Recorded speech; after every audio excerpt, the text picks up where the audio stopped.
Hey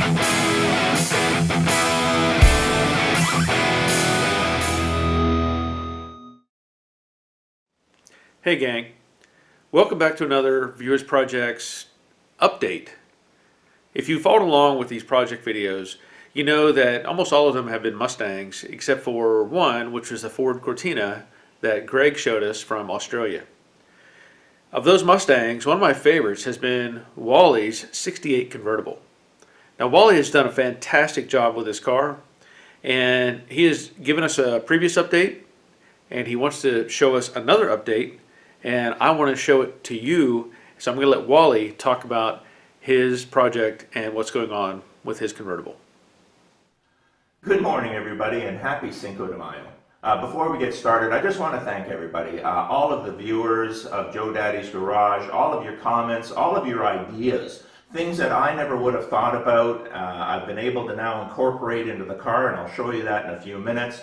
But again, Barry, thank you for putting this forum together. I think it's a great way to share ideas and share experiences, something that we can really use in the future.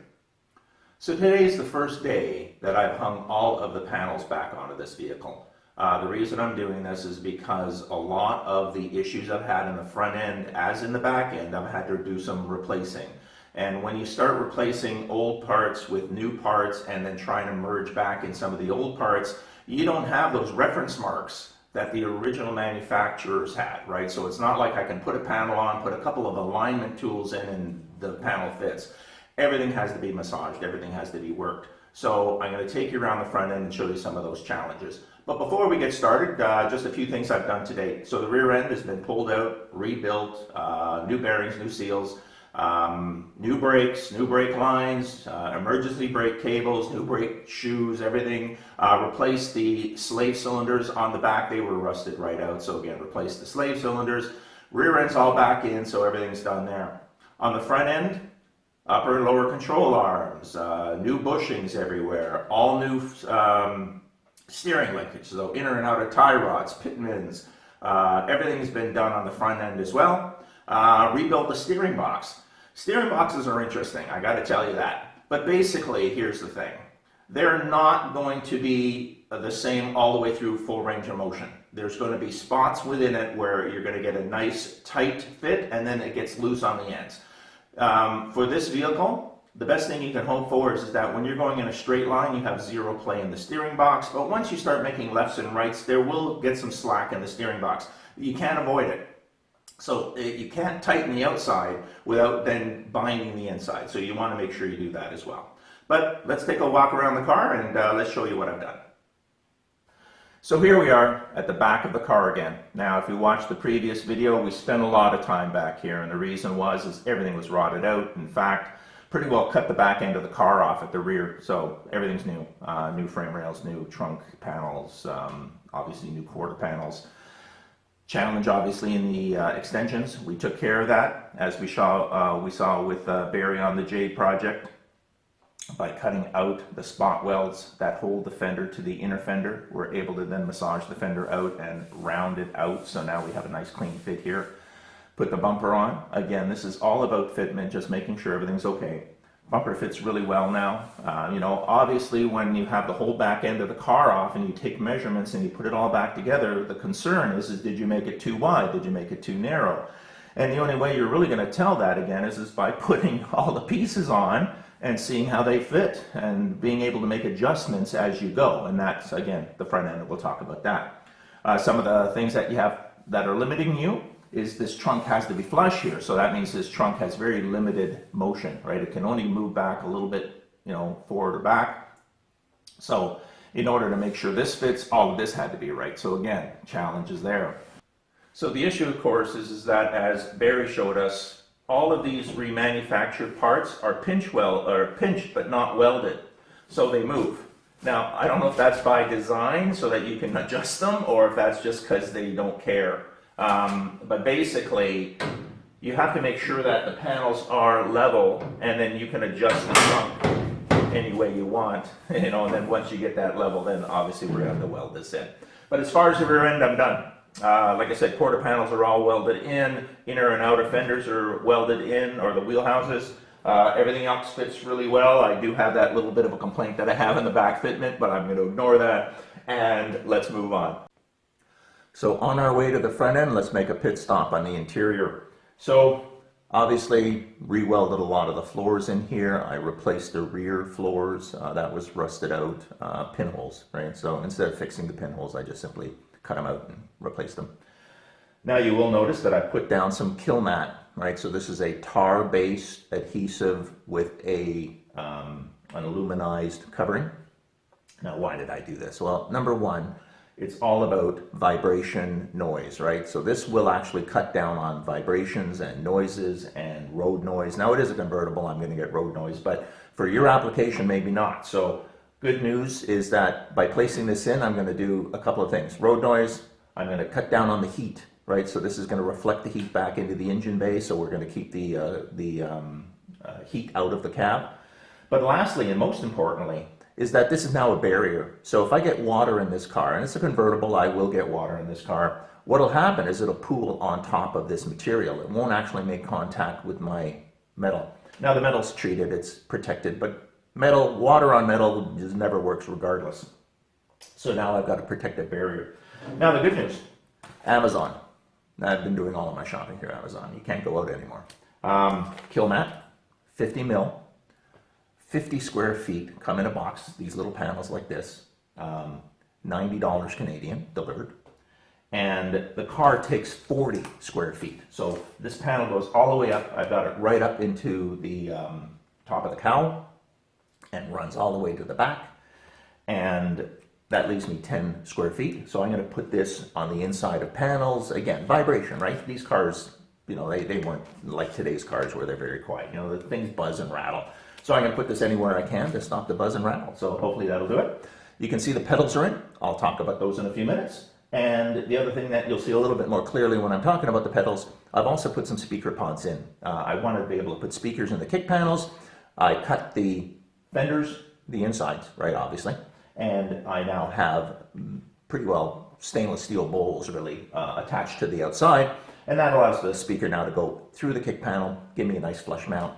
But from an interior perspective, that's really all I've done. I won't be touching the interior for a long time. So let's take a look at first thing, pedal fitment. When you're converting a car from a manual brake to a power brake system, the disc brake bar, that pedal that I get from the distributors, is about 4 inches longer than the original pedal, which means it doesn't actually pivot on the same clutch pivot anymore. It has to be moved. So this, of course, is under the dash, and you can see the original bracket here, which is what held the original brake pedal. Now, as I mentioned before, the original brake pedal used to pivot on the same shaft as the clutch pedal, but these new pedals are longer, so you have to move the pivot up and away. Now, in the manual, it talks about there's a pre-marked stamping on this piece to allow you to guide where that goes. In my case, there was not. So I did what everybody else does. I took a wild-ass guess. And of course, I was wrong. Basically, what happens is you move this pivot point up, and the distance you have of that pivot point to the firewall and away from the firewall drastically affects the pedal position, because as you move the pivot point, the fulcrum point, which of course is where the brake rod is, makes that bottom pedal either swing away from the firewall or swing towards the firewall. So I had to actually re-drill this a second time, because when I first assembled it, my pedal was about a foot away from the floorboards, which is useless. So I had to move this pivot point back, and then that allowed me to bring it back over here. So that's the key thing. So now on the side of the clutch, the good news is that the clutch pedal mounts where the original brake pedal used to pivot. So what I've done is I removed the bushings and I replaced them with bearings, because my 68 S code, the challenge is that with those bushings, they burn out, and the pedal shifts and it's very difficult to push in. So the bearings will make the clutch pedal a lot easier to move. But secondly, this spring up here is actually a helper spring. It's not a return spring. Once the system's assembled, I'm going to take this spring and lock it onto the front of the clutch pedal. This will help engage the clutch by pulling on the top of the pedal, so it'll actually make the clutch pedal a lot easier to use. And finally, the emergency brake. So all of the cables are connected all the way through to the back. There's a spring that is on the pivot point underneath where the cables gather and that connects to. And that spring, what it does is that when you engage the parking brake, that spring allows you just to simply push this down and it returns the handle all the way back to normal. You don't have to push it back in. And this is something, again, back in my old car, and this was terrible. I mean, that hardly worked and this was broken, but the good news is it's working properly now. So here we're at the front of the car. Obviously, the challenge is always going to be when you have old parts or original parts and you're trying to match them with maybe, maybe OEM, maybe not, because this is not an original fender, because this was hit. Again, I can tell right away that the front extension was hit because it's broken down here. I had to grind this out to clean this all up. This was hit. As you can see, it's folded down. This has been crushed. In fact, when it got hit, it pushed the hood back and it crushed my cowl. The Bondo was still there. The sandblaster didn't clean it out. I guess either they didn't see it or they didn't concentrate on it. But I've got a crushed cowl, so that's going to be a challenge to fix. This hood has been stepped on. Somebody was stepping on this hood, and the way I could tell is that this front line is flat here now. This isn't round like it should be.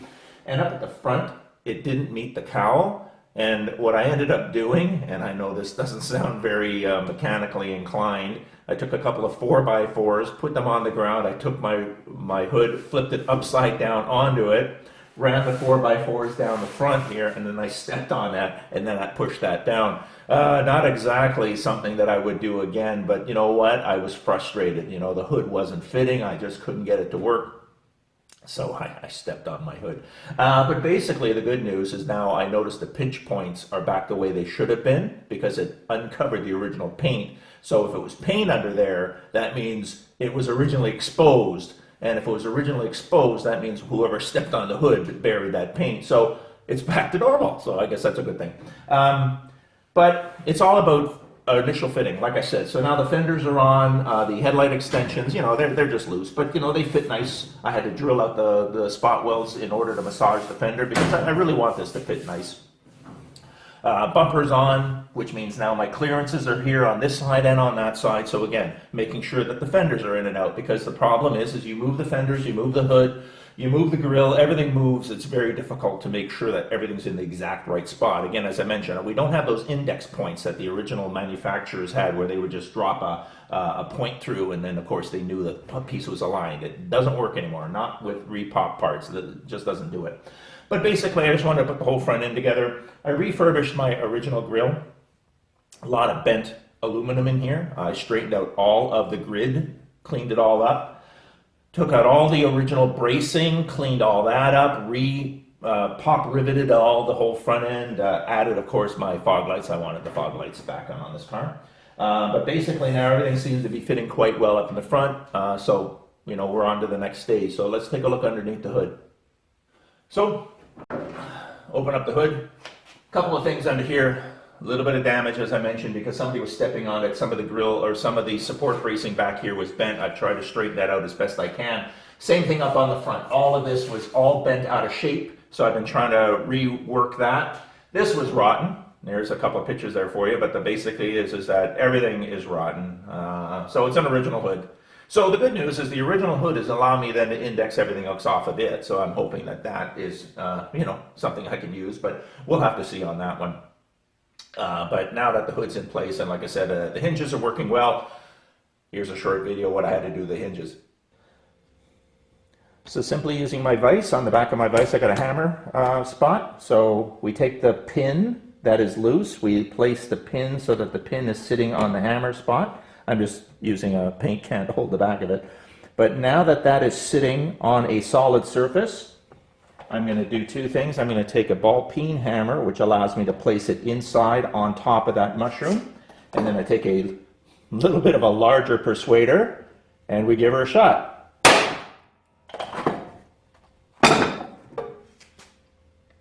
we got a little bit of play left, but not too much, so we're just going to do that a few more times. I'm going to do it on both sides, and that'll take care of the play on the inside, and then I'll just check up on the top. I have no play up in here, so that's good. On the other side I did. I had to strike these up here as well in order to get the whole thing solid. But I'm going to give this a few more shots, and I'll put it back in the car. Wasn't that fun? But let's take a look now at that Z-bar under here, and also now the whole new power brake assembly that I've had to add to this car. So first off, this is why they call it a Z-bar. You can see that the bar comes across the top of the steering box, runs down, and then pops back out over here. So you got this motion with the Z-bar that allows you then to press on the clutch pedal and also then to engage the clutch. Just put this little temporary bracket here, really just to kind of hold a pivot point. This is where there's a pivot on the engine block itself. So the Z-bar actually is trapped between the engine block and the frame rail. So you can see actually the leverage that is on this pedal is quite a bit. So that pedal right now, as I push forward on the Z-bar, that clutch pedal is now up past the brake pedal, actually about 1.5 inches. And then when you press on the clutch all the way to the floor, it actually moves this Z-bar only a few inches up here. And it's even less at the bottom. You can see the bottom swing is only maybe, what, 2 inches? But I guess the idea is that when you press on the clutch, that pushes the clutch rod. The clutch rod then pushes towards the clutch fork. The clutch fork actually then pivots, pushes against the throwout bearing, and then obviously engages the clutch. And I guess it's going to be a lot of tuning to get that to work properly. And of course, finally, we're looking at the new power brake assembly. This was a manual brake car.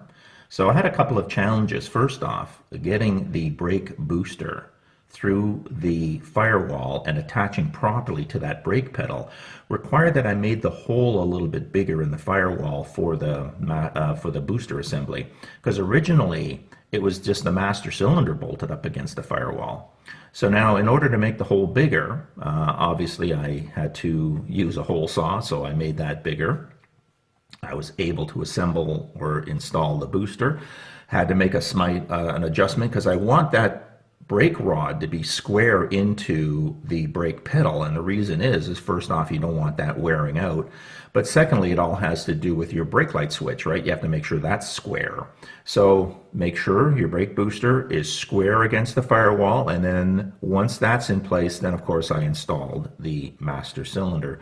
Master cylinder has a proportioning valve on it, but remember, this car was originally a non-power car. So as Barry had mentioned, and I didn't heed his warning, is that ordering the brake lines for this car, if you're not using the original setup, is a waste.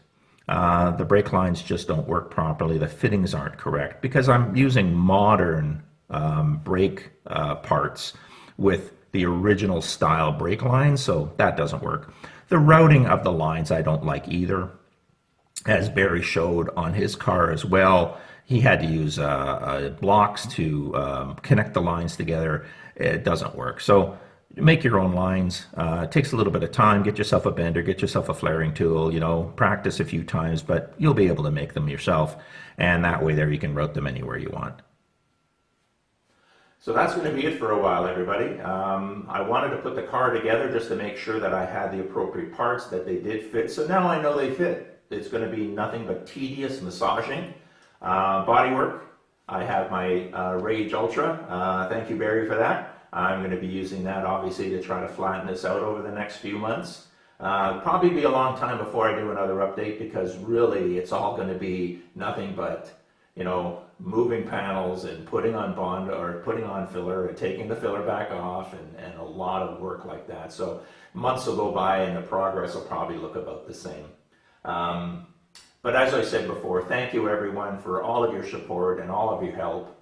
And just as a notice here, I've got a Samsung Galaxy S6 zip tied to a pole here, and that's what I'm using for my camera. It's on portrait mode, that way there you get a bit of a wide angle shot. So I want to see what you guys are doing. Please send in your videos. This has been a great experience for me, sharing and talking about some of the challenges I've had, because I got a lot of feedback, and that feedback was fantastic. So once again, thank Joe Daddy's Garage for setting this up. What a great community, great lovers of these cars. And what we're looking for in 2021, Barry, is that we're going to have some sort of a get-together in your neighborhood, bring these cars in and show you what we've done, and maybe we can get your stamp of approval. But until then, everybody, have a fantastic summer, and take care of yourselves. Thank you so much. Wow. That's what I have to say. Wally's been doing a lot of work to this car. A lot of work. Really impressed by what he's been able to pull off, by himself in his little home shop, and fitting the panels, modifying the hood, getting the brake pedal figured out, the clutch pedal, all these things that are involved with making these cars come back together. He talked about putting on or rebuilding all the suspension, the rear axle, the differential, fitting fenders, fitting extensions. All those things are just a part of the big puzzle. Now, Wally had bought this car and he had imported it basically from the US, and it wasn't as advertised. He thought he was buying a really nice car, and as it turns out, it had all kinds of problems and a bunch of stuff hidden. So I'm going to post a link to Wally's YouTube channel, and you can also look in the playlist for this series and see what he has done with that car from the beginning. I think it's really impressive. I know he's proud of himself. I'm happy for him, that he's been able to pull this off and get this car back together, because I know he's going to be extremely satisfied whenever he can drive this car and know that he brought it back to life from where it wasn't, where it was just abused, let's say, by whoever did the work to it before. I'm really impressed by the challenges that he is taking on, putting on the power brakes, as he talked about. There's issues with trying to modify or fit original lines to a modern system, which, as he pointed out, I did that with the Jade Mustang. So if you're interested in that, you go back and look at that video to get some idea of how that went. Dealing with the power steering and rebuilding all that, just there's so many things that he's done, and it's very impressive. So I'm going to give Wally 2 bells. That's the equivalent of 2 thumbs up, I guess. So anyway, I want to thank Wally for sharing his project and his progress. And, he suggested we have a get-together in 2021 somewhere. I don't know if that'll happen, but it sounds interesting, so maybe we can do something. I would like to see his car in person, as I would like to see many of these cars in person, but, that option may not be available. We'll see.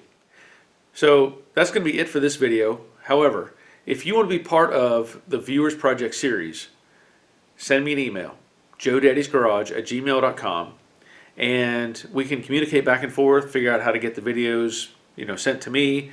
I will help edit them, and we can show your project on this channel. And it doesn't have to be a Mustang. It could be anything. It doesn't matter. I had Stein, I believe, from Norway. He wanted to do one on his BMW that he's rebuilding. And that's fine. Any project will work, and I'm more than happy to show it on here and show what you're doing to that project. So keep that in mind. At this point, I want to thank you for watching. Thank you for subscribing. If you would, throw a thumbs up on there. If you haven't subscribed, hit the subscribe button, hit the bell notification, and also go back to the playlist for this series and look at the other cars that have been showcased. So have a look at those, and I think that's going to be it. So until next time, take care of yourselves. Oh yeah, see ya.